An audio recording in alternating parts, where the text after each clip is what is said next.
Bonjour. Nous allons évoquer un petit peu l'aspect des ressources familiales. Aussi bien de manière positive, puisque en fait, à travers le patrimoine génétique de la famille, on va pouvoir s'enrichir de tout un potentiel, d'une suite d'expériences. Et de l'autre côté aussi, parfois, il y a des freins, parce que nos ancêtres nous lèguent aussi certains blocages. Alors, à savoir que on choisit, entre guillemets, la famille dans laquelle on s'incarne. Et justement, c'est par rapport à ces ressources, puisqu'elles vont nous permettre d'avoir un meilleur développement. C'est-à-dire c'est une bonne base pour pouvoir démarrer ce travail sur soi qu'on est venu chercher, expérimenter. Donc oui, c'est volontaire, même si parfois c'est un peu la galère. Et c'est vrai que d'un point de vue individuel, ça peut sembler un petit peu impénétrable ce choix, mais voire douteux. Pour certains d'entre nous, mais il y a quand même des choses qu'on peut cerner si on prend du recul sur notre propre famille et justement aller chercher ce qui peut nous permettre d'avancer, donc ces ressources, et puis ne pas s'encombrer avec ce qui pourrait freiner justement notre cheminement personnel. Alors, à voir aussi que notre environnement initial, hein, je ne vais pas parler d'avant notre incarnation, mais du moment où on va dire on est dans le ventre, on est sous forme de fœtus, eh bien les parents, notamment notre maman évidemment, mais tout l'environnement direct et indirect va nous influencer. C'est-à-dire que les émotions, la manière dont les personnes autour de nous vont gérer la grossesse, est-ce qu'il y a de l'inquiétude ou est-ce qu'au contraire les personnes sont plutôt apaisantes? Est-ce qu'on est à l'aise ou est-ce qu'on est vraiment en insécurité, matériellement, émotionnellement, psychologiquement? Est-ce qu'il y a une attente? Est-ce qu'il y a des désirs? Est-ce qu'il y a des projections de la part des parents, de la part de la famille?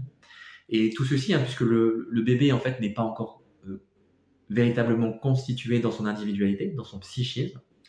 Du coup, il n'a pas de verrou. Et tout passe comme une éponge. Il va vraiment de manière empathique capter toutes ces énergies, toutes ces émotions autour de lui.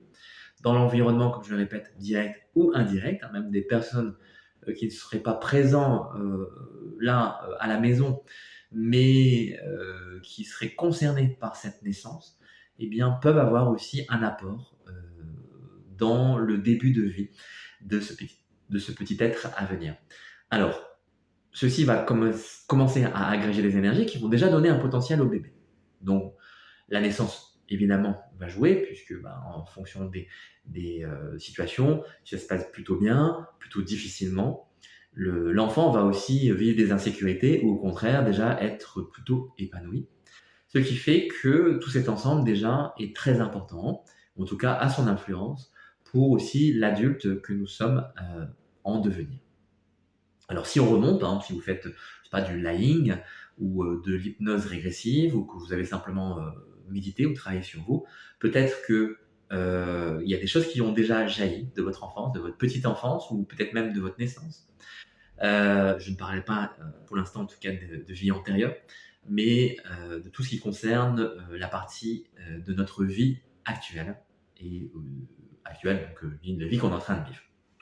Alors, dans ce cadre-là, eh bien, il y a quelque chose qui va commencer à nous constituer et à révéler déjà, même tout petit, certaines peurs, mais aussi certaines qualités. Donc, par exemple, il y a des bébés qui, par exemple, sont déjà très sages, mais peut-être certains sont même très discrets, trop discrets.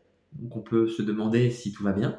Et puis d'autres, au contraire, vont être complètement turbulents. Pourtant, ça peut ne pas être le premier enfant, si c'est votre situation. Vous allez voir, évidemment, que vos différents enfants seront évidemment tous différents. Même si certains peuvent se ressembler en caractère ou vous ressembler, ils ont une affinité avec certaines tendances. Donc, ils vont peut-être privilégier un aspect plus dynamique ou au contraire un aspect plus statique.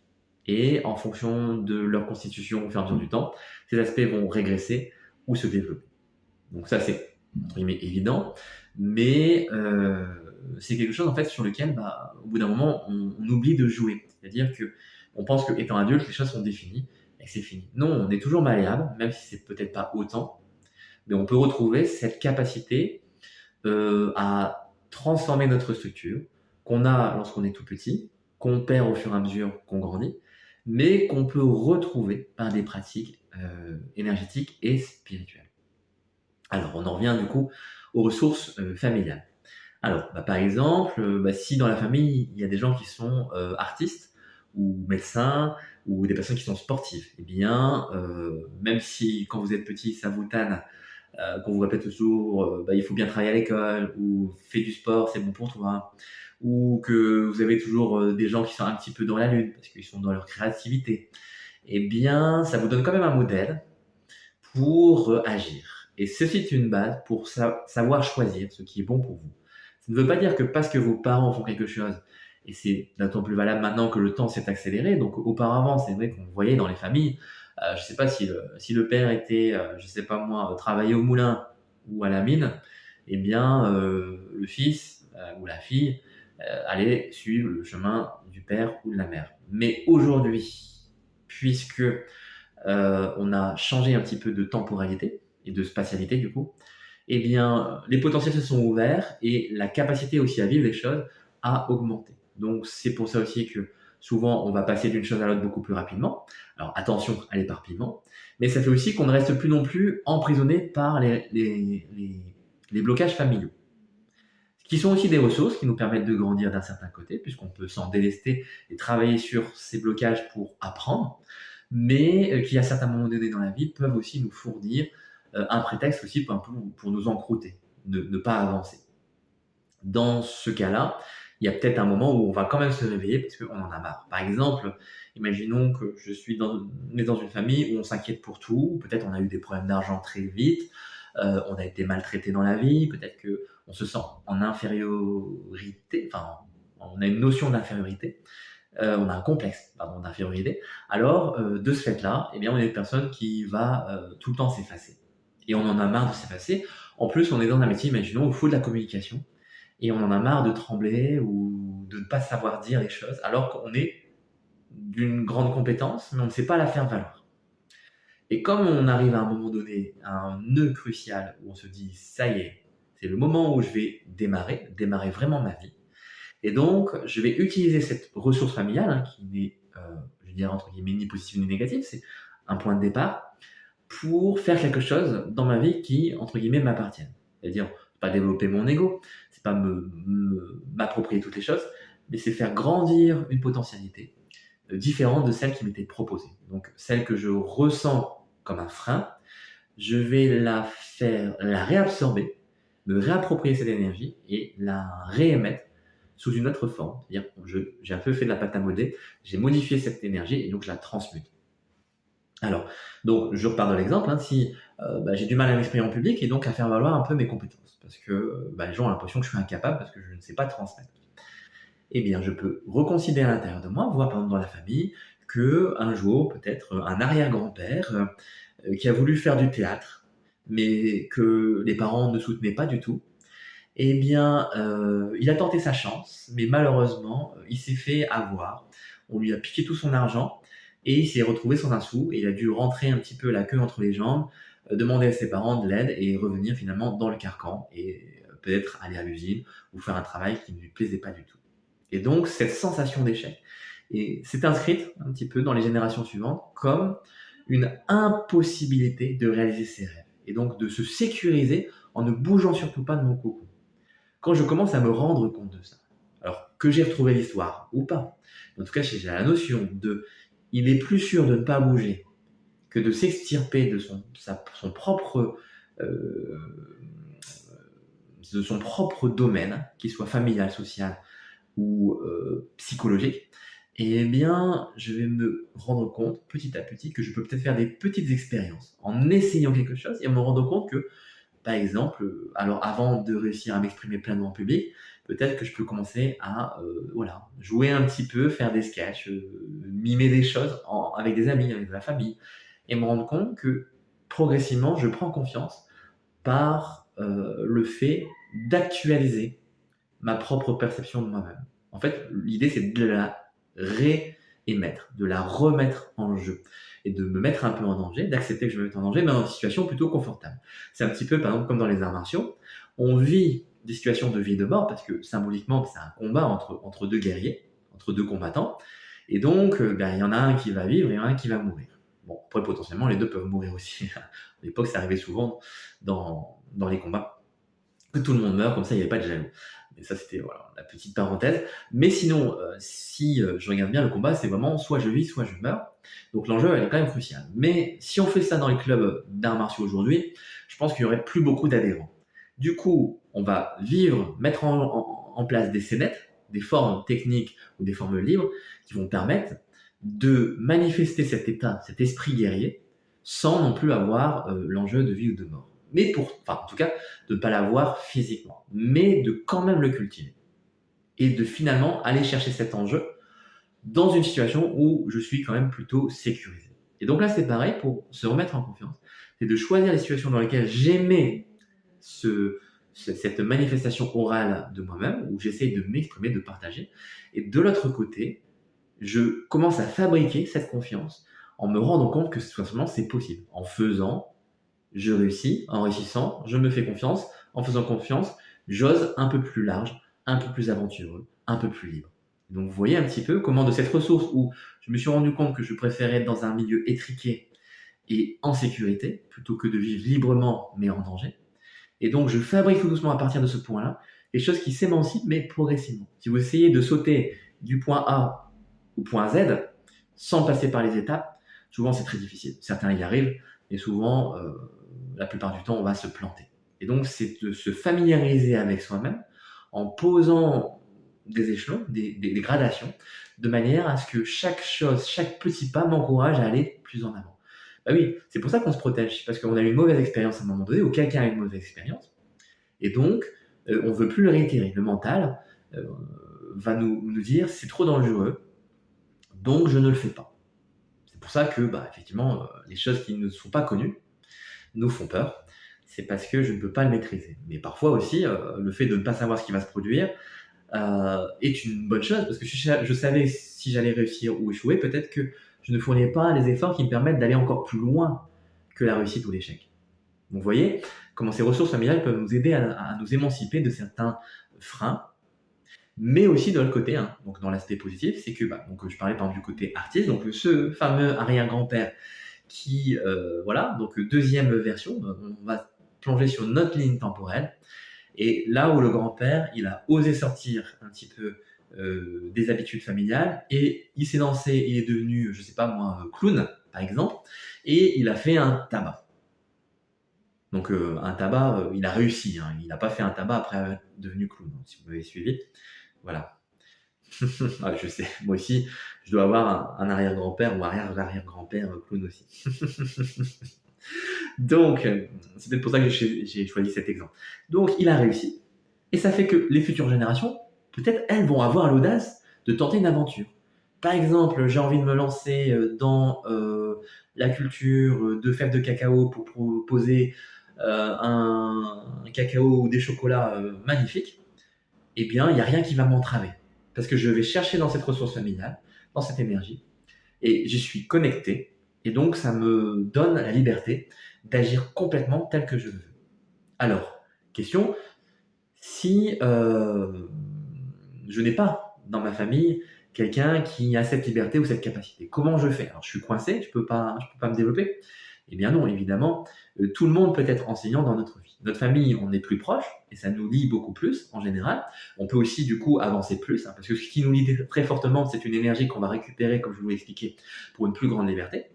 Mais avec d'autres modèles, d'autres exemples, des gens qui pour nous vont incarner un petit peu soit ce tremplin pour la liberté, ou au contraire nous montrer aussi parfois le mauvais exemple et nous enfermer, eh bien on peut aller chercher les énergies chez les autres personnes, dans des modèles extérieurs. Alors, si je n'ai pas dans ma famille ces ressources-là, je peux regarder d'autres personnes qui me semblent, même des gens que je ne connais pas, avoir réussi l'entreprise que moi je souhaite aussi réaliser. Que ce soit sur la confiance, que ce soit sur l'argent, que ce soit sur l'amour, que ce soit sur la spiritualité, que ce soit simplement sur une compréhension du monde, eh bien, je me branche à ce qui me permet de me servir de modèle. Voilà. Moi, je vais plutôt rester dans le cadre familial, mais vous voyez qu'on peut vraiment simplement l'élargir. Dans le cadre familial, alors, en général, on on connaît, je dirais entre guillemets, par expérience au plus loin, 4 générations derrière, hein, donc voire 5 maximum. Parfois, il y a des ressources qui viennent de beaucoup plus loin, mais souvent, on ne va pas non plus se casser la tête à chercher des choses qui sont liées à des milliers d'années en arrière, bien que ce soit possible. Souvent, c'est les dernières générations qui nous constituent. Et puis, eh bien, c'est aussi apprendre à réaliser, à piocher dans ce qui nous convient et à ne pas choisir, ne pas subir ce qui ne nous convient pas. Donc, comment vous faites ça? Eh bien, c'est de voir en vous-même déjà ce qui, entre guillemets, vous appartient et ce qui ne vous appartient pas. Si vous sentez qu'il y a des choses qui vous pèsent, il y a de grandes chances que ça ne vous appartienne pas. Alors, est-ce que ça vient de votre famille? Il y a de grandes chances. Est-ce que ça vient de votre expérience de vie? Il y a de grandes chances aussi. Mais ça peut venir aussi de vie antérieure, mais en supposant que ça ne vienne pas de vie antérieure, vous voyez si ça vient de votre expérience de vie. Bon, bah là, vous faites en fonction de ça.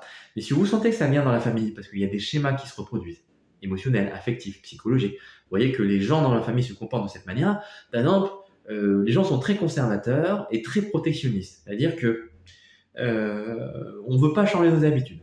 Si, par exemple, je vois que dans la vie, je... Non, j'allais donner un mauvais exemple, je vais dire, si je m'arrête toujours bien au stop et je m'arrête toujours bien au feu, mais c'est un mauvais exemple, pardon. Ne faites surtout pas ça, les enfants. Respectez bien les consignes de sécurité et les panneaux de signalisation. Mais je vais dire, par exemple, allez, un petit truc, voilà, c'est un peu rebelle, mais pas trop. Imaginons que je traverse toujours sur les passages cloutés. Oui, il y a des cultures où ça se fait comme ça, mais chez nous, la plupart du temps, bah voilà, on est libre. Mais il y a des gens pour qui, absolument, il faut suivre les clous. Donc, je pense que les passages cloutés, c'est un exemple qui doit arriver à certaines personnes. Ou si quand je me sers, je dois toujours prendre le premier légume devant, le premier paquet devant, la première chose qu'on me donne, je n'ai pas la liberté de dire non, je ne veux pas de celui-ci, je veux celui-là, que je prends ce qu'on me donne systématiquement. Si j'achète toujours la même marque de vêtements, alors soit vous aimez énormément et vous trouvez que c'est les meilleurs, soit c'est en fait une habitude qui s'est cristallisée parce que en fait c'est une sécurité, une hyper-sécurité. Donc il y a de grandes chances que ce soit ça. Si je fais toujours la même chose de la même façon, soit c'est une routine qui est un rituel, mais comme je vous disais, je pense que la majorité du temps, c'est plutôt la deuxième solution, ou c'est le fait que j'ai peur de changer de norme. J'ai peur que je bouscule des habitudes qui me donnent un confort de vie, mais surtout psychologique, qui font que je ne vais jamais oser aller voir ailleurs. Alors, si vous vous reconnaissez là-dedans, donc je donne cet exemple-là, eh bien, vous voyez que c'est possible, en fait, de faire autrement. Et donc, peut-être que vous avez parfois envié l'audace d'un frère, d'une sœur, de quelqu'un de votre famille ou d'un ami, parce que lui, justement, ose explorer, parler aux gens qu'il ne connaît pas, faire des choses complètement folles, enfin, qui vous semblent, à vous, en tout cas, complètement folles, mais que vous, personnellement, vous ne feriez jamais, même si vous avez un petit peu envie au fond de vous. Eh bien, dans la ressource familiale, on va l'explorer ça. Alors, effectivement, on est agriculteur de père en fils, même les femmes, les filles aussi travaillent à la ferme, et donc on n'a pas bougé notre environnement. Et puis moi j'arrive, je suis la dernière génération, et je me dis, non, l'agriculture ça me bonne pas, mais en fait ma famille me laisse pas le choix. Et donc je me laisse contraindre, donc je deviens moi-même agriculteur ou agricultrice, et puis un jour je me rends compte que j'en ai marre, je veux tout laisser tomber. Mais il y a cette pression qui dit, non, tu ne peux pas changer maintenant, tu as des enfants, tu as des crédits à payer, ça n'est pas possible, tu ne connais rien d'autre. Qu'est-ce que tu pourrais faire de toute façon? Dans ta vie, tu ne connais que ça. Mais il y a une petite voix qui persiste. Eh bien, je vais aller chercher cette ressource familiale qui dit, je n'ai pas le droit de faire autre chose que ce qu'on m'a ordonné de faire. Et je vais le transformer tout doucement, en faisant confiance à cette petite voix et en me disant, non, je n'en peux plus, c'est pas possible. Je vais exploser ou je vais imploser, mais en tout cas, ça va péter, quoi. Soit la vie me le pose, sous forme de maladie, sous forme de dépression, sous forme d'accident, soit je le pose de moi-même et je vais aller chercher cette énergie qui dit je suis dans une stagnation. Je suis enfermé dans un mode de fonctionnement qui, pour ma part, ne me correspond plus du tout. Et du coup, me rendre compte, ayant conscience que je suis autrement, je suis ailleurs en fait. Et c'est ça qui est difficile parce que souvent, c'est de se rendre compte qu'on est différent de notre famille. Parce que quand tout le monde fonctionne de la même façon, eh bien, on va se sentir le vilain petit canard. On va peut-être même avoir raison parce que peut-être les gens ne nous comprendront pas. On peut vivre ou subir une forme d'exclusion. Et ça peut se généraliser.